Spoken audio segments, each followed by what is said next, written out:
Paz do Senhor, igreja. Fica até difícil a gente subir aqui e falar sério, depois de cantar e louvar o Senhor e sentir tanta presença dEle, né? Mas não foi nada combinado. Quando meu pai me chamou para pregar na semana passada, eu não compartilhei com ele sobre o que seria. Mas eu sempre peço que o Senhor confirme a mensagem dEle para mim, e Ele confirmou através do meu pai, já no início do culto.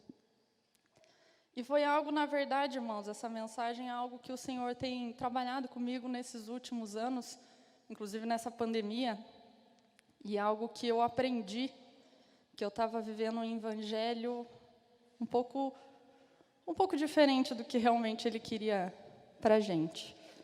E eu queria que os irmãos abrissem então comigo em Romanos capítulo 5. A gente vai ler o versículo 18 e 19.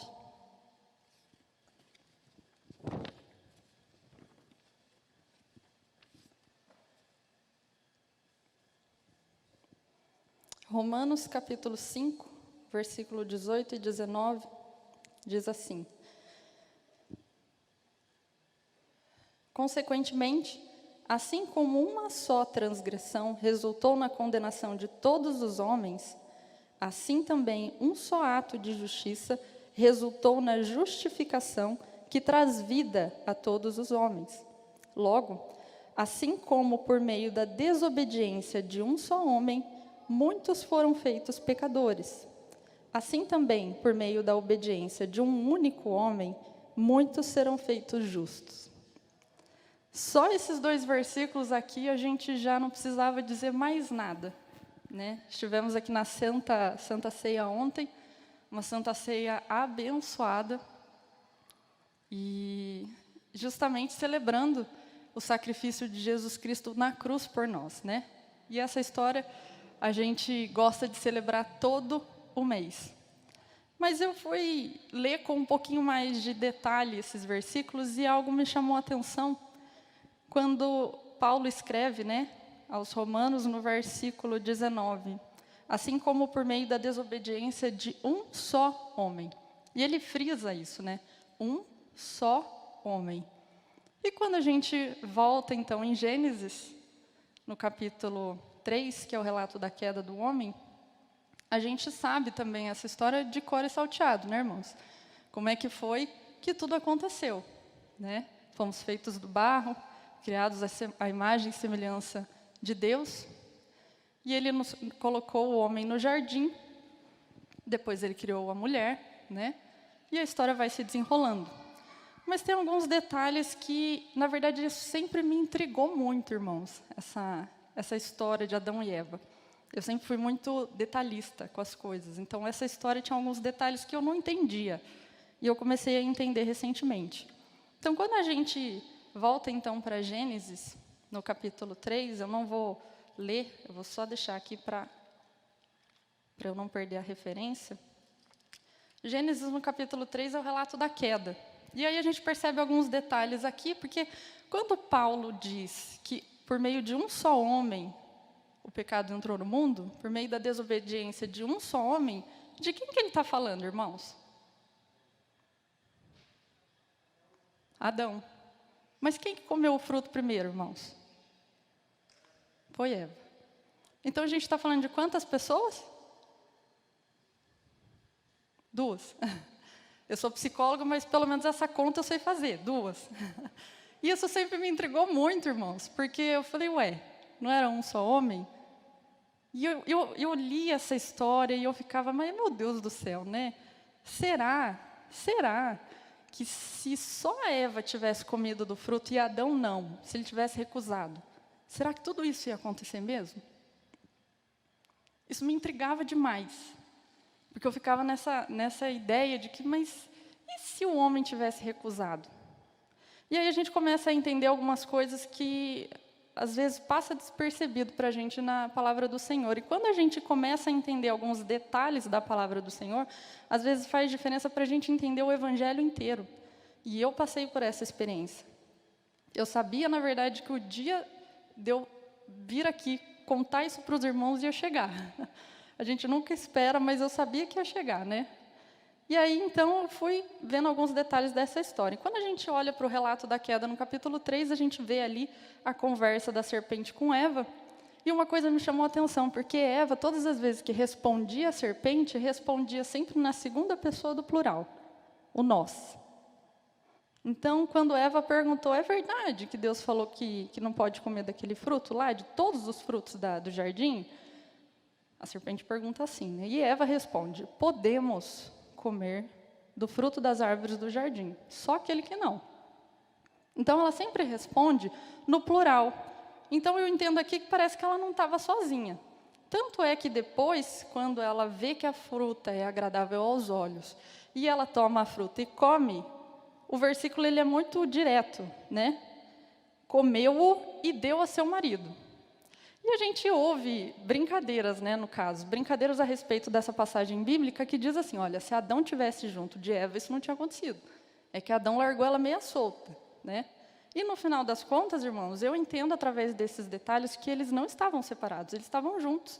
Afinal de contas, ela respondeu no plural, ela logo deu em seguida o fruto para o marido. Então, eu entendo que eles estavam juntos.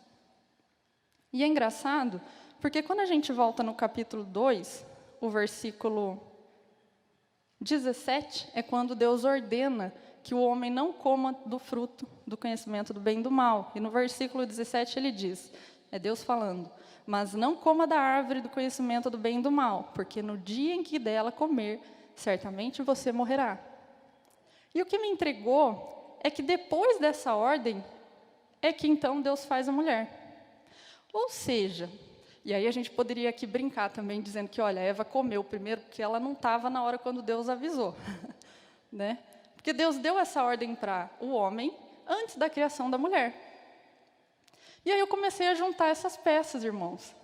E aí eu entendi que, na verdade, Adão e Eva, eles não eram duas pessoas. E é aí que começa a ficar interessante o negócio.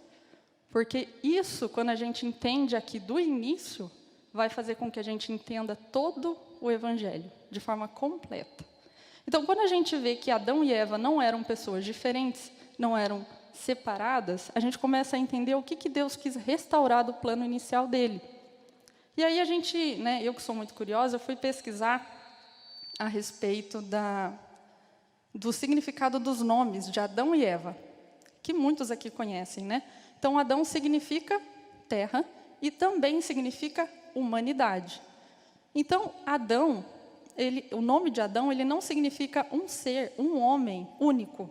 Ele significa um ser coletivo, humanidade, né? E Eva? Eva significa vida, vem do hebraico havá, significa vida. Mas sabe o que também é muito interessante, irmãos, para a gente compreender que realmente eles eram um?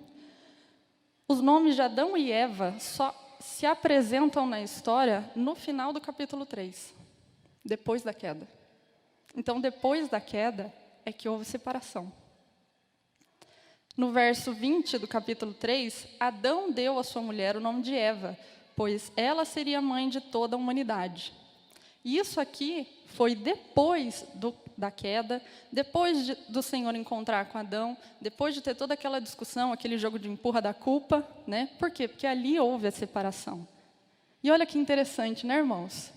Adão, homem, foi separado de Eva, vida. Então eu entendo que aqui estava a morte que Deus tinha falado para Adão lá atrás, que aconteceria se ele comesse daquele fruto. O homem teve a separação da vida. Adão foi separado de Eva. A morte entrou na humanidade. A morte entrou no meio do plano do Senhor, através da desobediência de um homem. Amém, irmãos? Estão entendendo o raciocínio? Então, e aí quando eu entendi isso, a minha mente se abriu. Eu falei, olha só, então na verdade o que aconteceu lá é que era a morte entrou através do pecado desse um que virou dois. E era disso que Paulo estava falando. Paulo, então, ele estava ensinando a respeito de Adão e Eva já lá em Romanos 5, no versículo 18 e 19. né, quando ele fala, então, e ele frisa isso, através do pecado de um só homem, da desobediência de um só homem. Ele está falando Adão e Eva enquanto eles eram um ser coletivo.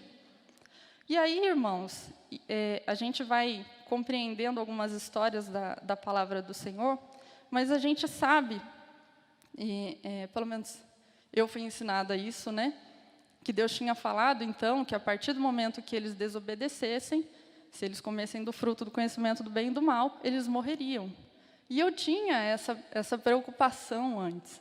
Falei, ué, mas Adão e Eva, quando comeram, não morreram. Eles saíram do jardim.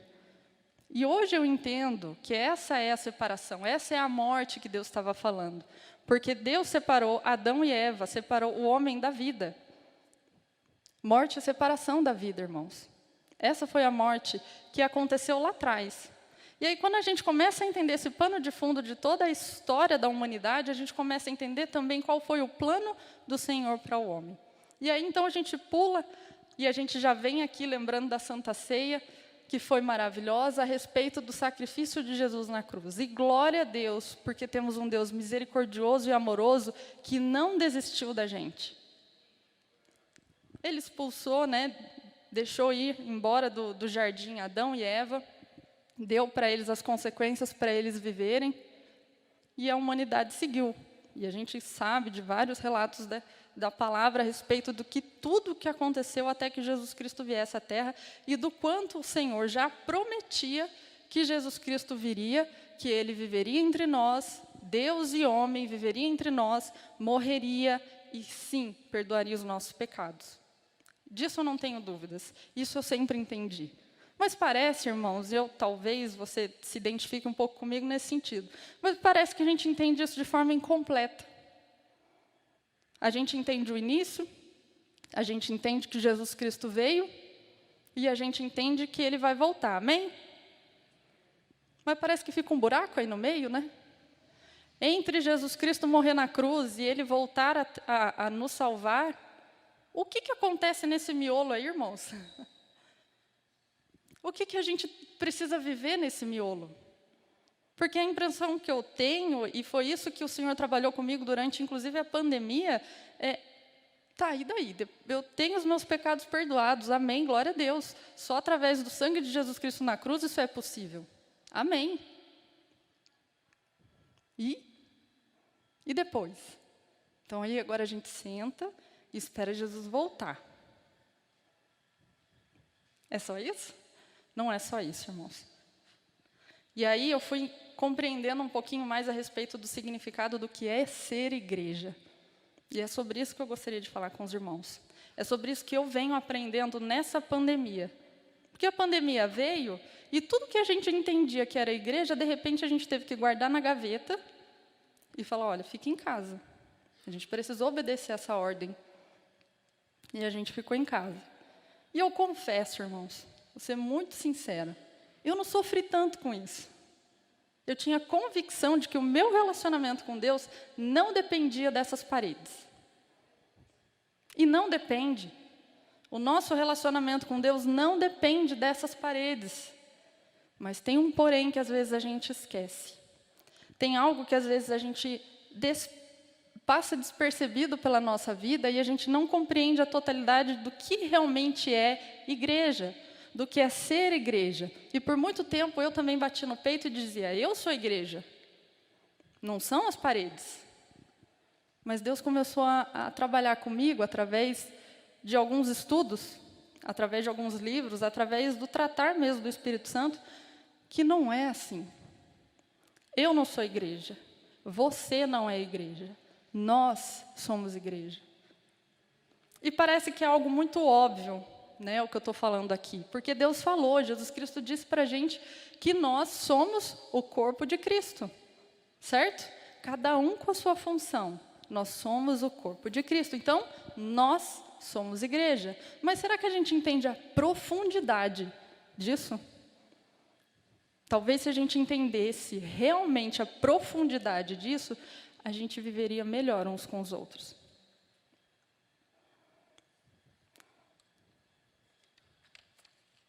Eu gostaria de ler com os irmãos em João 17, o Evangelho de João, capítulo 17. Uma das partes mais bonitas do relato bíblico a respeito da crucificação de Jesus. Aqui ele está orando, um pouquinho antes dele ser preso para ser levado e crucificado. E aí no capítulo 17, do versículo 20 ao 23, diz o seguinte: minha oração, essa é a oração de Jesus. Minha oração não é apenas por eles, pelos discípulos. Ele estava orando antes pelos discípulos. Rogo também por aqueles que crerão em mim, por meio da mensagem deles, para que todos sejam um, Pai, como tu estás em mim e eu em ti. Que eles também estejam em nós, para que o mundo creia que tu me enviaste. Dê-lhes a glória que me deste, para que eles sejam um, assim como nós somos um, eu neles e tu em mim. Que eles sejam levados à plena unidade, para que o mundo saiba que tu me enviaste e os amaste como igualmente me amaste. Engraçado que nessa oração, principalmente nesse trecho, Jesus está dizendo aqui o porquê que ele quer ser um conosco. Ele está dizendo aqui para a gente qual que foi o motivo dele ser crucificado. E a gente parece que se acomoda no fato de sabermos que Jesus Cristo morreu naquela cruz para perdoar os nossos pecados. Mas a gente não entende qual que era o propósito dele perdoar os nossos pecados. Porque a gente se acomoda. A gente pensa assim, bom, eu fiz algo errado, mas a Bíblia diz que quando eu confesso e deixo, eu estou perdoado. Amém?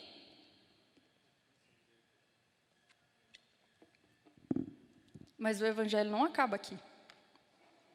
O Evangelho não está, em sua totalidade, falando só sobre perdão dos pecados. E nós, como cristãos, a gente tem a péssima mania de falar muito sobre pecado, não é, irmãos? A gente está o tempo todo falando sobre pecado. Dos outros, geralmente. É difícil quando a gente consegue enxergar o nosso próprio pecado. É muito mais fácil a gente falar sobre a homossexualidade, mas a gente não fala sobre o nosso preconceito e a nossa discriminação.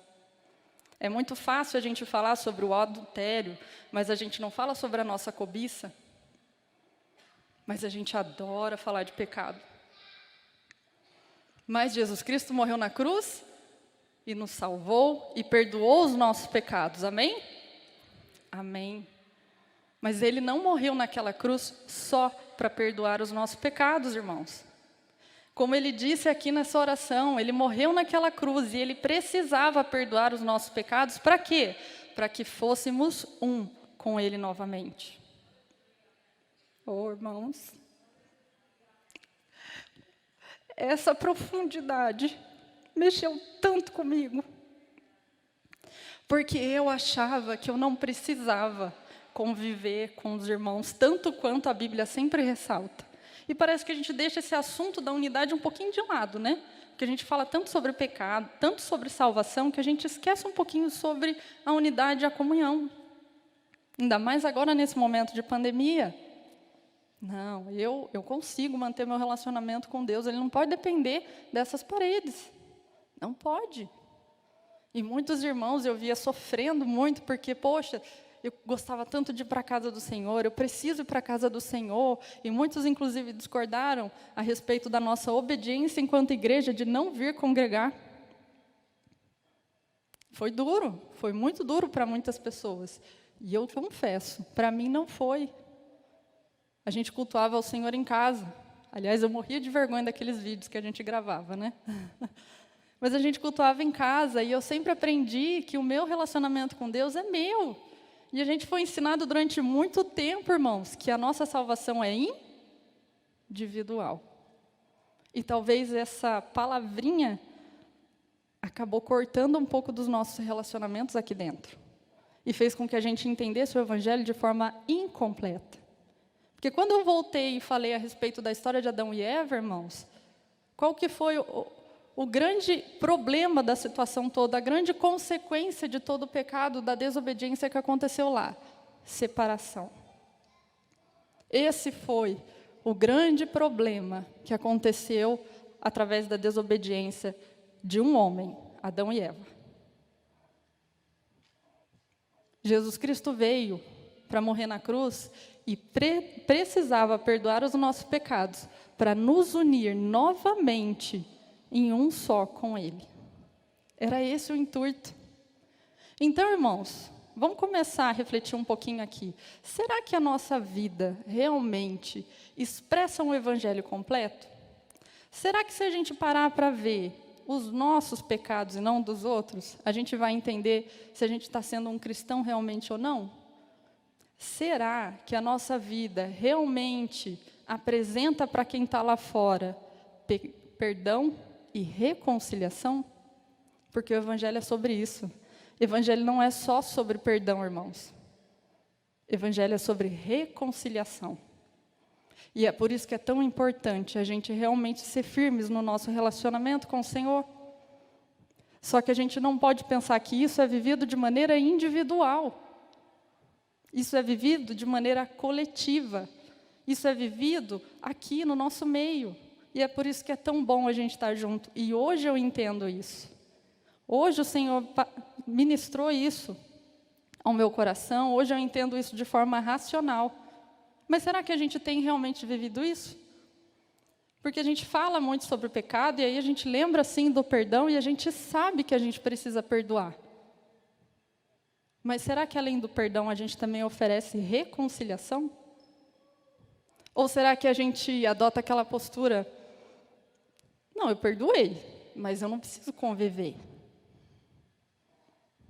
Irmãos, quantas vezes eu não falei isso? Muitas. A gente acha que essa é a verdade.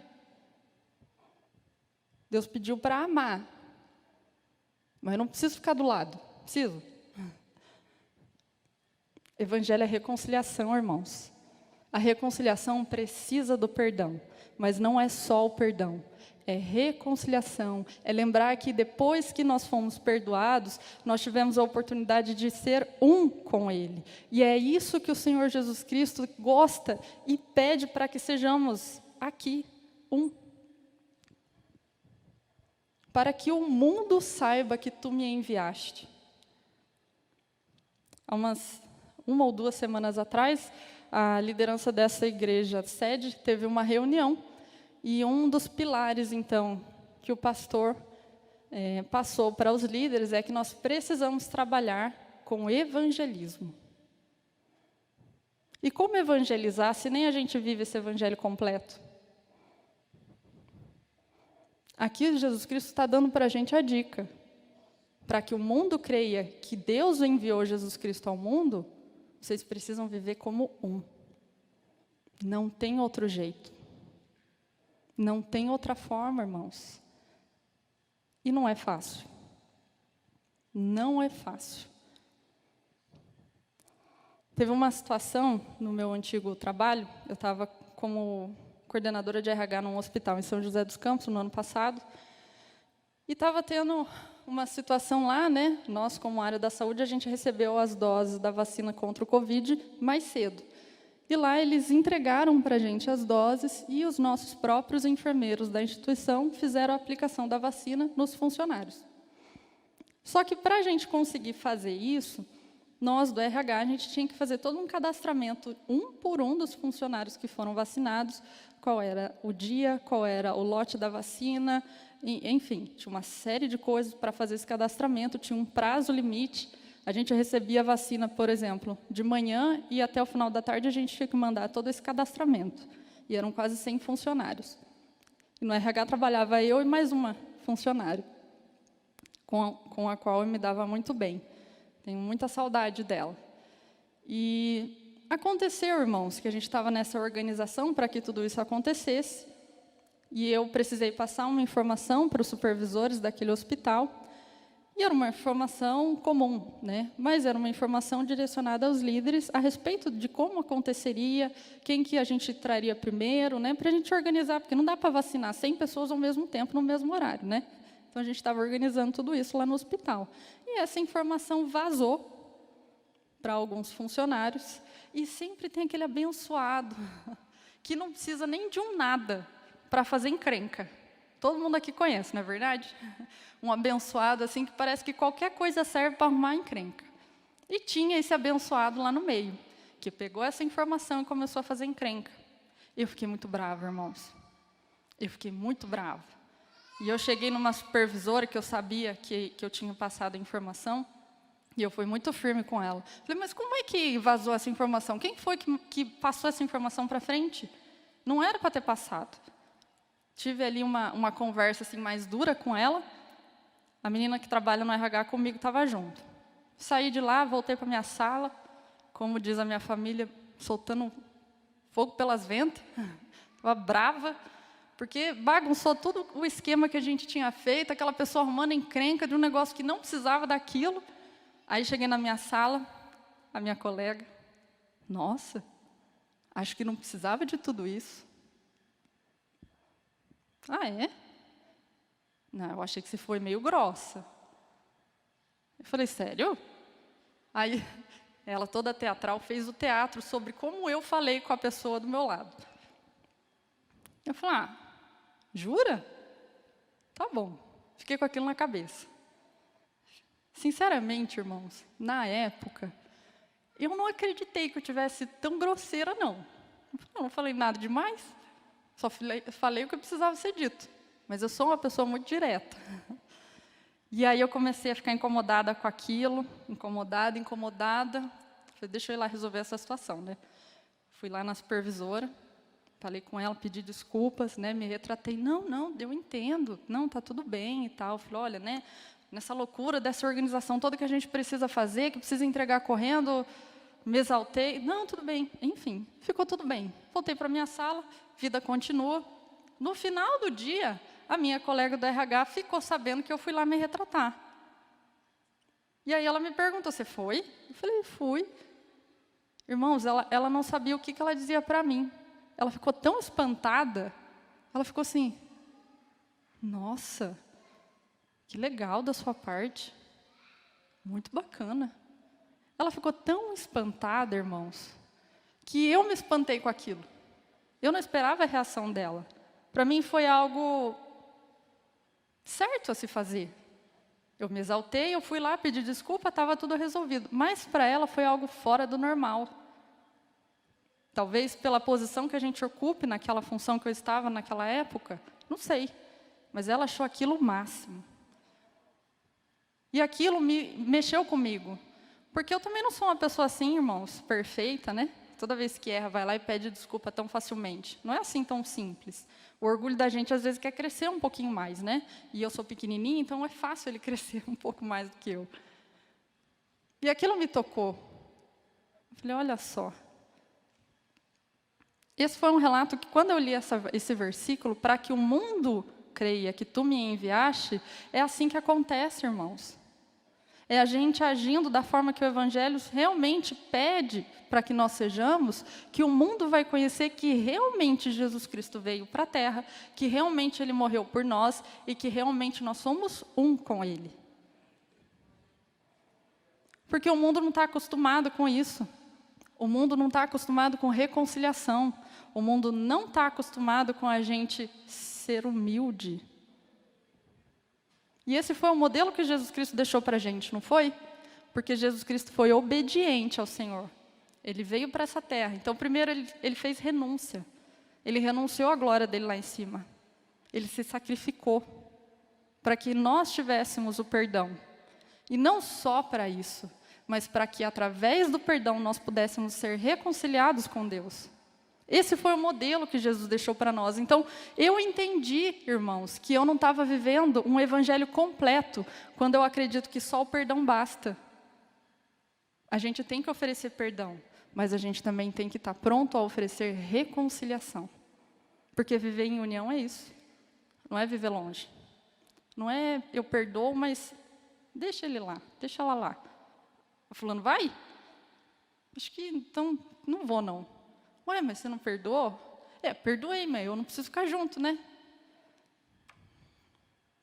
Não é fácil, irmãos. Mas será que a gente está disposto a realmente seguir o modelo de Jesus Cristo? A sermos discípulos dele e sermos obedientes a ponto de sacrificar nossas verdades, renunciar às nossas razões e oferecer perdão, estar disposto a ter um relacionamento, a ter reconciliação com todos eles, de quem nós temos diferenças? Como temos vivido esse evangelho? De forma completa ou de forma incompleta? Será que a gente está acomodado só no perdão? 2 Coríntios, capítulo 5. 2 Coríntios, capítulo 5, versículo 18 e 19. Tudo isso provém de Deus, que nos reconciliou consigo mesmo, por meio de Cristo, e nos deu o ministério da reconciliação, ou seja, que Deus, em Cristo, estava nos reconciliando consigo o mundo, não levando em conta os pecados dos homens, e nos confiou a mensagem da reconciliação. Entendam, irmãos, olha só como está claro aqui.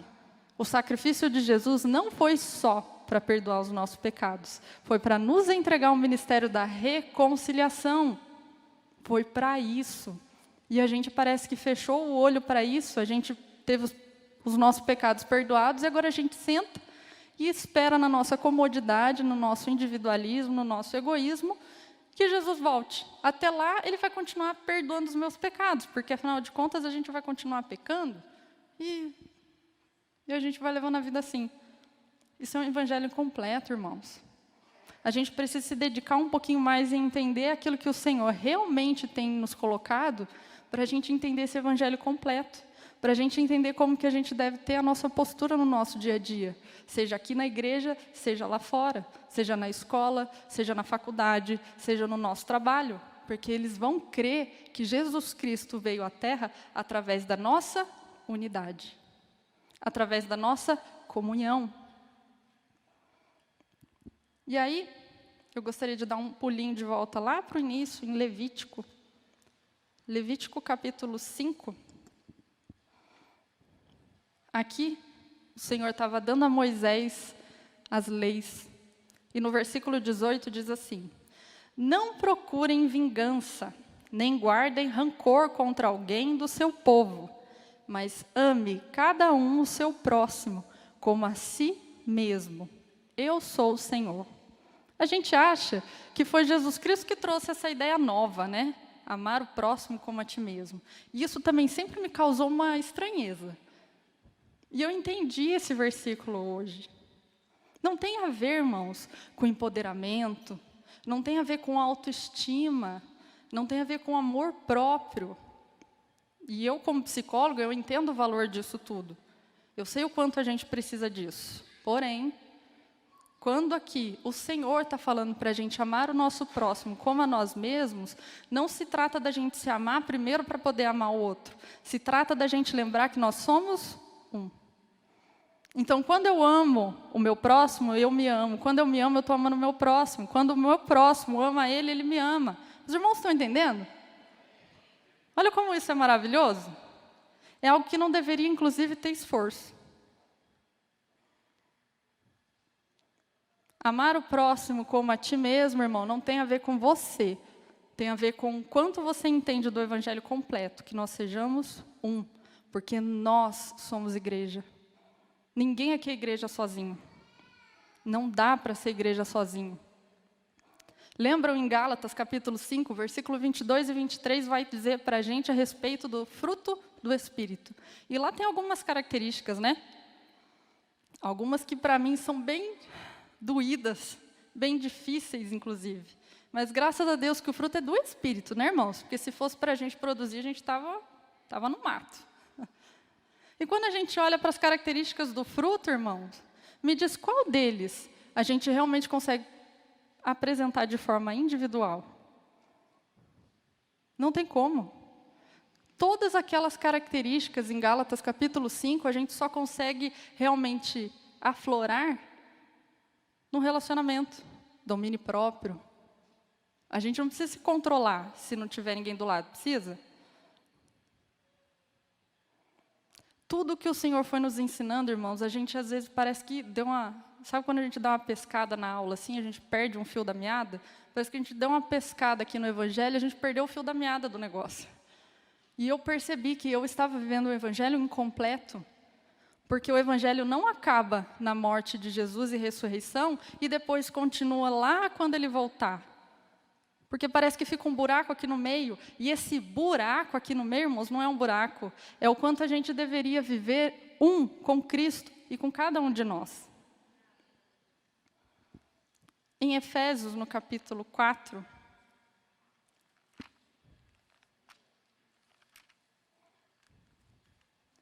Efésios capítulo 4, eu vou ler alguns versículos, rapidinho. Efésios 4, versículo 11. E ele designou alguns para apóstolos, outros para profetas, outros para evangelistas e outros para pastores e mestres, com o fim de preparar os santos para a obra do ministério, para que o corpo de Cristo seja edificado, até que todos alcancemos a unidade da fé e do conhecimento do Filho de Deus, e cheguemos à maturidade, atingindo a medida da plenitude de Cristo.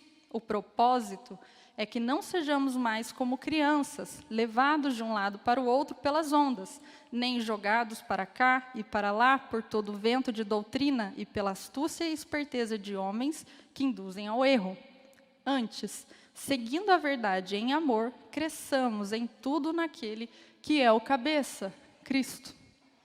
A gente também conhece muito bem essa passagem, mas aqui a gente começa a entender realmente a profundidade dessa unidade que nós precisamos viver. A gente não consegue apresentar Jesus Cristo individualmente. Aonde estiverem 2 ou 3 reunidos em meu nome, ali eu estarei presente. Sabe por quê, irmãos? Porque sozinho ninguém apresenta Jesus. Porque Jesus Cristo veio para nos levar de novo em reconciliação com Deus, para sermos para sermos de novo seres coletivos. Afinal de contas, somos a imagem e semelhança de Deus, que é um ser coletivo. Deus Pai, Deus Filho, Deus Espírito Santo, uma trindade. E por que a gente acha que a gente é só a gente, pronto, acabou, né? A nossa individualidade. E quantas vezes a gente não pensa como é bom a gente ser independente, né? Em vários aspectos. Como é bom a gente ser independente. Cuidado, irmãos. Independência não é nada, tem nada a ver com o evangelho que Jesus Cristo veio trazer para a gente. Tem nada a ver com o plano que Ele veio restaurar. Porque Ele quer justamente que nós sejamos dependentes do Senhor. Dependentes uns dos outros. Então, a gente precisa entender hoje, irmãos, que o nosso relacionamento com Deus depende do nosso relacionamento entre nós mesmos, porque nós somos um.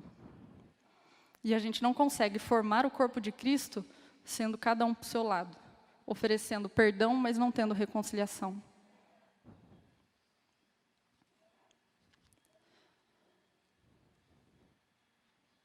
A gente foi ensinado por muito tempo, né, irmãos, que a salvação é individual. E esse mundo de hoje está tão doido. Quanto mais individual, né, melhor. O que importa é você ser feliz. Não liga para o que o outro fala. Parece que isso, às vezes, entra um pouquinho aqui dentro da igreja. A gente tem que tomar muito cuidado para não viver esse individualismo, porque não foi para isso que o Senhor nos chamou. E, sabe, irmãos, quando Jesus Cristo morreu por nós, a gente o aceitou. Nós, então, pudemos nascer de novo, né? A gente pôde nascer de novo. Mas parece que tem gente que nasce de novo e não cresce. A gente nasce de novo em Jesus, mas a gente não cresce. Porque aqui em Efésios está falando do quê? Maturidade. A unidade só vai ser possível, irmãos, quando a gente tiver maturidade. Será que estamos maduros na palavra do Senhor? No relacionamento com Deus? Será que estamos maduros no relacionamento entre nós? Será que a gente entendeu o evangelho completo? Eu dou graças a Deus que hoje eu entendi. Hoje eu entendo o quanto é importante a nossa comunhão. Hoje eu entendo que a Santa Ceia que a gente teve ontem não foi só para lembrar da morte e da ressurreição de Cristo, que é importante, porém não foi só para aquilo que Ele veio, não foi só para nos perdoar, foi para nos reconciliar. E o nosso relacionamento com Deus, irmãos, vai depender do nosso relacionamento entre nós. Que Deus nos abençoe. Que o Espírito Santo nos lembre dessa palavra, sabe, irmãos? Porque para que o mundo creia que Deus enviou o seu único Filho, para que todo aquele que nele crê não pereça, mas tenha a vida eterna. Irmãos, essa palavra foi tão forte para mim, eu passei anos estudando, entendendo, com o Senhor trabalhando isso no meu coração. Então eu gostaria que os irmãos saíssem daqui cutucados pelo Espírito Santo a respeito disso. Está na hora da gente começar a olhar um pouquinho mais para o lado. Está na hora da gente começar a entender a necessidade do nosso irmão também precisa ser a nossa. Está na hora da gente entender que a alegria e a tristeza do outro irmão a gente também precisa sentir. Não porque a gente é benevolente, porque a gente é bonzinho, mas porque nós somos um. Porque nós somos um com o Senhor. E não tem reconciliação sem perdão. Não tem perdão sem renúncia. Não tem renúncia sem obediência. Precisamos ser obedientes à palavra do Senhor. E entender esse evangelho de forma completa. Porque é maravilhoso. E aí a gente começa a entender que não tem um buraco aqui no meio. A gente precisa entender que a gente está formando Cristo até que Ele volte. Amém, irmãos? Eu agradeço a oportunidade. Confesso aos irmãos que eu estava muito nervosa, como sempre. Até porque semana passada eu fui contar uma história aqui, saiu tudo errado a história, né, irmãos? Troquei os animais todos, me senti um chapolim colorado. Mas Deus abençoou. Que Deus continue falando aos nossos corações. Amém, irmãos? Deus abençoe. Ninguém se lembra aqui do porco e da vaca, fica tranquilo.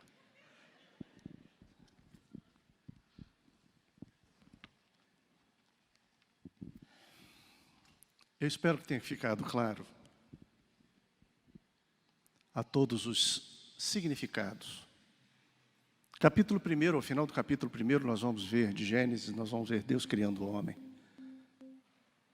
No capítulo 2, nós vamos ver a criação da mulher. E ao final do capítulo 2, quando ele coloca os dois juntos, ele fala, os dois serão uma só carne. E ela traz aqui o significado dos nomes, para embasar tudo isso que ela veio trazer de tão importante para nós, que muitas vezes vivemos um evangelho individualista. Deus tem coisas maiores para nós. Você pode dizer amém? Coloque-se de pé em nome de Jesus.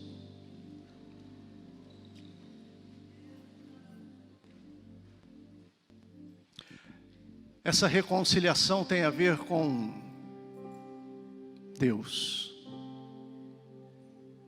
Principalmente, inicialmente. É lógico que tudo que é do Senhor, Ele é muito mais abrangente. Ele pega todas as áreas do nosso viver. Nós precisamos entender isso. E quem sabe esta palavra foi exatamente para você, que está longe dos caminhos do Senhor, e se deixou levar pelo individualismo, se deixou levar pelas suas próprias vontades, pelo seu próprio eu.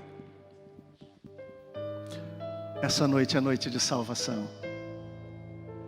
Essa noite é noite de reconciliação com Deus. E reconciliando com Deus, nós temos essa possibilidade que foi nos entregue aqui, de reconciliarmos uns com os outros.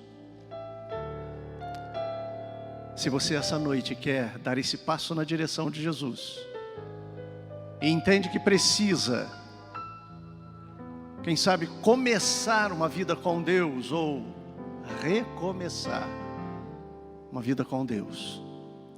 Se você entende isso de forma clara, você que ainda não aceitou Jesus, ou que está desviado dos seus caminhos, levante a sua mão como sinal de aceitação. Eu e esta igreja queremos orar por você. Alguém para Jesus? A você que está nos assistindo pela internet, se você quer dar esse passo na direção de Jesus, e esse convite é a você também, coloque as suas duas mãos sobre o seu peito, nós vamos orar por vocês. Há alguém para Jesus aqui, que quer dar esse passo? Levante a sua mão, nós queremos orar por você, eu e esta igreja. Curve a sua cabeça, querido. Pai eterno e bendito, eu quero te louvar e te agradecer pelo teu amor que é incompreensível, inexplicável, Senhor. Afinal de contas, tu nos amas, apesar de ser quem somos, de estarmos andando distante, negando muitas vezes a tua existência, com as nossas palavras, com os nossos atos. Mas eu quero te agradecer, Senhor, porque o teu amor vem nos alcançar. A tua palavra diz que tu nos amaste primeiro, Senhor. E a estes que estão aceitando a ti nesta noite, estende as tuas mãos sobre eles, que eles consigam encontrar paz em seu coração e em suas mentes, mas acima de tudo reconhecer a ti como o Senhor e Salvador de suas vidas. Que eles peçam nesse momento perdão dos seus pecados, Senhor, que encontrem a tua graça. Obrigado por tua bondade e pelo teu amor. No nome de Jesus oramos. Amém.